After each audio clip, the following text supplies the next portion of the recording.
बच्चों बच्चों जैसा कि आपको पता है कि आप रिवीजन टेस्ट चल रहे हैं, आपके हर चैप्टर का एक एक दिन रिवीजन टेस्ट लिया जा रहा है। कल हमने कंचा लेसन का टेस्ट लिया था, आज नीलकंठ का टेस्ट है। जो चैप्टर्स आपके एग्जाम्स में आ रहे हैं उन्हीं चैप्टर्स का हम लोग टेस्ट है, ठीक है। तो अभी टेस्ट के बाद फिर से हम ग्रामर का रिवाइज करेंगे और ग्रामर का टेस्ट शुरू करेंगे। आज नीलकंठ लेसन का टेस्ट है, तो take out your copies and write down questions. मैं 10 क्वेश्चन दे रही हूँ, उन क्वेश्चंस के आंसर आपको लिखना है, ठीक है। आप कोशिश करिए पूरे आंसर्स लिखने की, ये प्रैक्टिस है आपकी, जिससे कि आपको आंसर्स लर्न होंगे और आप लिख पाएंगे। आप लिखकर अपने पास रखिए, पीडीएफ बनाकर मुझे भेजिए, ठीक है, ताकि मैं आंसर्स देख सकूँ आपके। और आप कोई भी आंसर में आपको डाउट है कोई क्वेश्चन में, तो आप मुझसे पूछ सकते हैं कि मुझे ये क्वेश्चन में समझ नहीं आया या इस क्वेश्चन का आंसर क्या होगा, आप पूछ भी सकते हैं, ठीक है। लेकिन आपको याद करके लिखना जरूरी है। तो प्रश्न 1 लिखना है, take out your copies. Question number 1, प्रश्न 1, लेखिका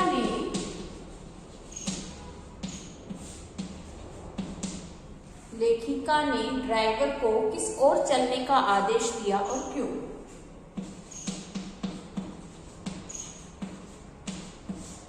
ड्राइवर को किस ओर चलने का आदेश दिया और क्यों?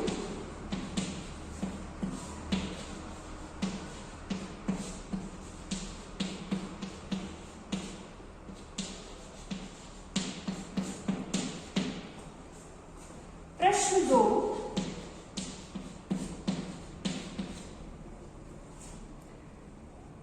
कुब्जा और नीलकंठ के स्वभाव में अंतर स्पष्ट कीजिए। कुब्जा और नीलकंठ के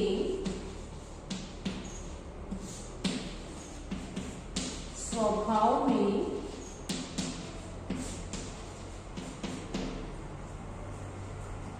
अंतर स्पष्ट कीजिए।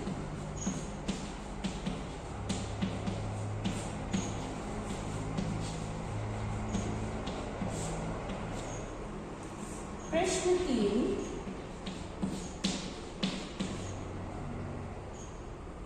विदेशी महिलाएं नीलकंठ को परफेक्ट जेंटलमैन क्यों कहती थी? विदेशी महिलाएं जो लेखिका के घर आया करती थी, वे नीलकंठ को परफेक्ट जेंटलमैन क्यों कहती थी? विदेशी महिलाएं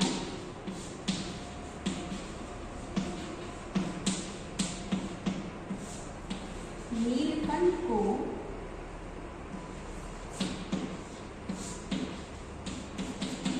परफेक्ट जेंटलमैन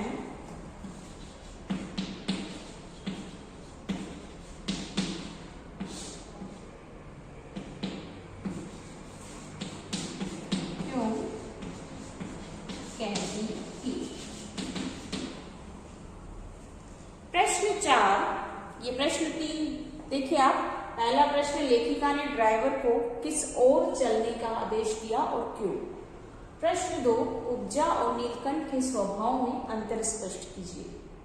दोनों के स्वभाव में अंतर था, है ना। कुब्जा बहुत जल्दी गुस्सा हो जाती थी और सभी को तंग किया करती थी, उसके तुलना में नीलकंठ बहुत दयालु था, सभी का संरक्षक था और सभी की मदद के लिए तैयार रहता था।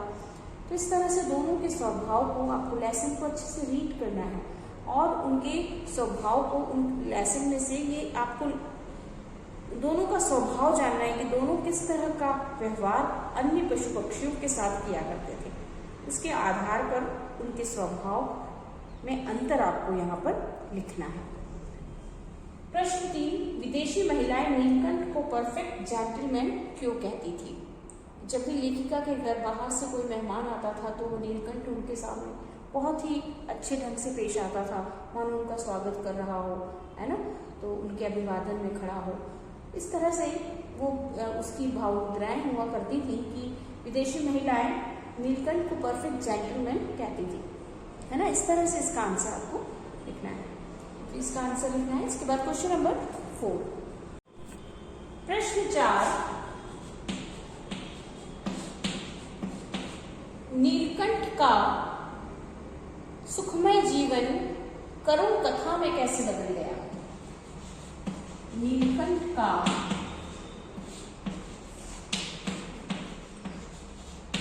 सुखमय जीवन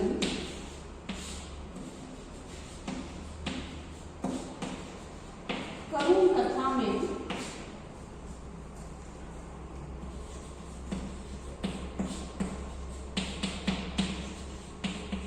कैसे बदल गया।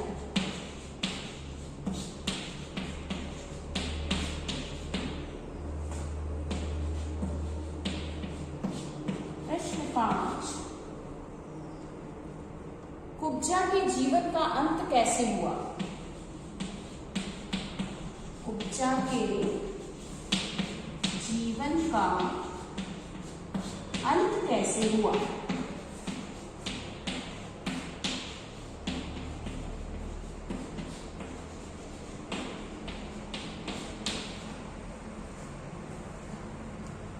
प्रश्न 6,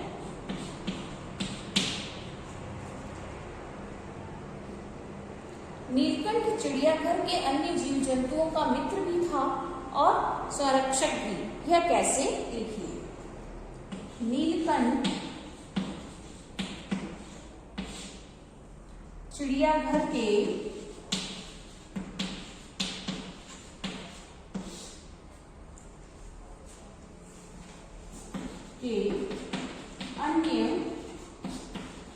जीव जंतुओं का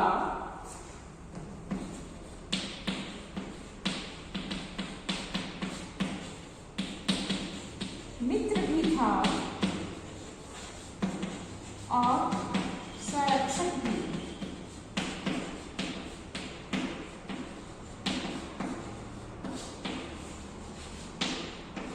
यह कैसे, लिखिए।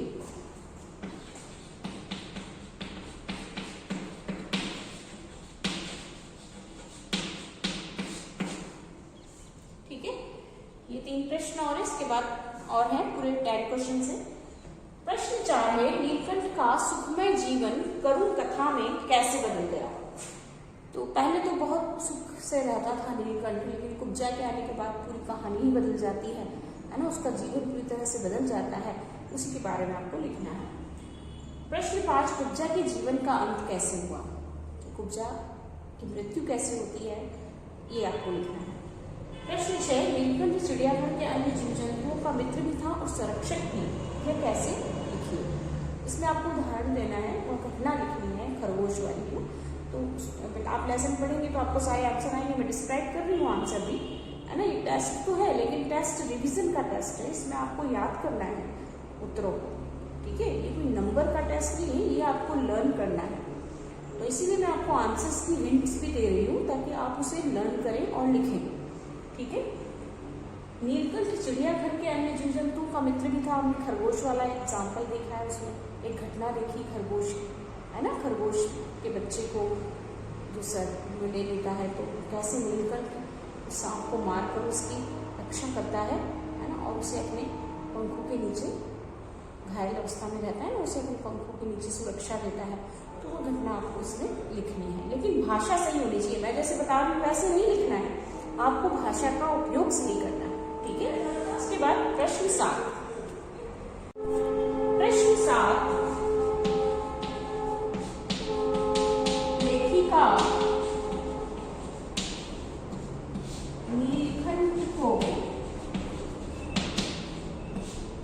नीलकंठ को प्रवाहित करने के लिए संगम पर क्यों गई।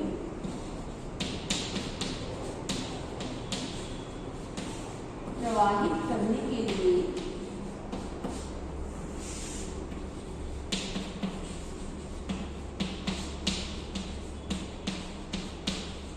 संगम पर क्यों गई।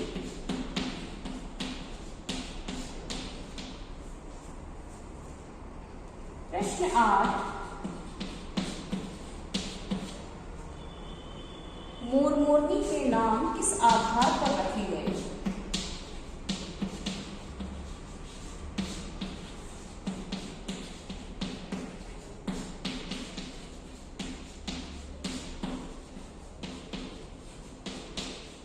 किस आधार पर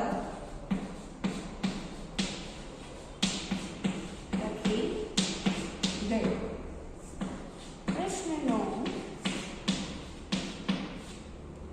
जाली के बड़े घर में पहुंचने पर मोर के बच्चों का किस प्रकार स्वागत हुआ?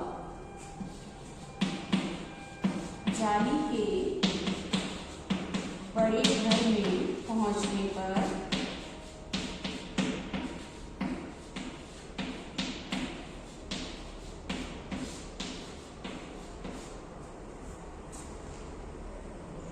मोर के बच्चों का किस प्रकार स्वागत हुआ?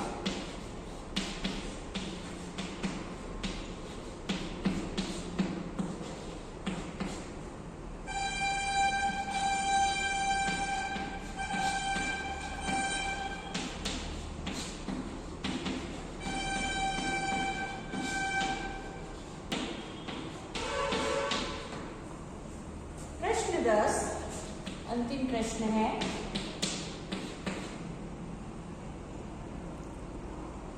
लेखिका को नीलकंठ की कौन कौन सी चेष्टाएं बहुत भाती थी? लेखिका को नीलकंठ की